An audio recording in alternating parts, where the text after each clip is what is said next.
যারা নতুন স্পিকারের কয়েল পরিবর্তন করবেন ভিডিওটি তাদের জন্য।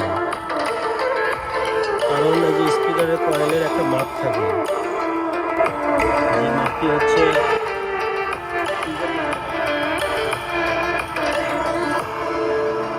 এই যে যেমন এই যে এইখান পর্যন্ত স্পিকারের কয়েল, অর্থাৎ এই যে ম্যাগনেটের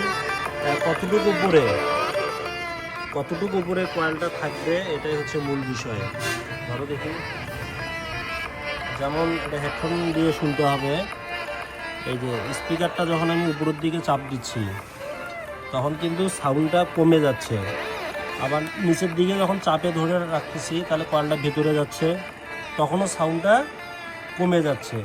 অর্থাৎ আমরা যখন নতুন কয়েল সেটিং করব, মাপ যারা বুঝি না তারা অবশ্যই হালকা সাউন্ড দিয়ে একদম লো ফ্রিকোয়েন্সিতে একটা গান প্লে করে আপনারা কয়েলটা মেজারমেন্ট করবেন, তাহলে একটা অ্যাকুরেট আপনারা সাউন্ড, ক্লিয়ার সাউন্ড পাবেন, অরিজিনাল সাউন্ডই পাবেন কয়েলটা সেটিং করার পরে। তো এটা শুধু নতুনদের জন্য আর কি।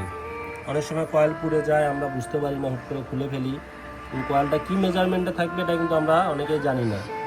কিন্তু অবশ্যই তখন হালকা লো ফ্রিকোয়েন্সিতে একটা গান বা একটা সং প্লে করে আপনারা কয়েলটা উঁচু নিচু করে দেখবেন, এইভাবে উঁচু নিচু করে দেখবেন, যেখানে আপনাদের সাউন্ডটা ক্লিয়ার এবং ভালো পাবেন, স্মুথ, সেই মেজারমেন্টে রাখার পরে আঠাটা আপনারা ব্যবহার করবেন, তাহলে একদম অ্যাকুরেট একটা সাউন্ড পাবেন।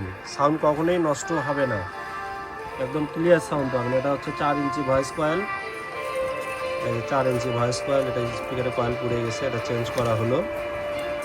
এই ভিডিওটা সম্পূর্ণ নতুন যারা আছেন, যারা কয়েল চেঞ্জ করবেন স্পিকারের, বুঝতে পারছেন না, এটা শুধু ভিডিওটা তাদের জন্য। এই টিপসটা ফলো করতে পারেন, সাউন্ড কখনোই কমবে না।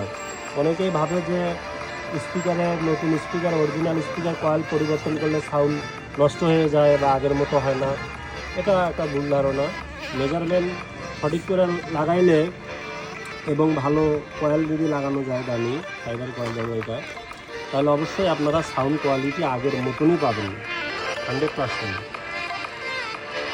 মেজারমেন্ট করে, এবার মেজারমেন্ট করে দেখে অ্যাডজাস্ট করে নেবেন।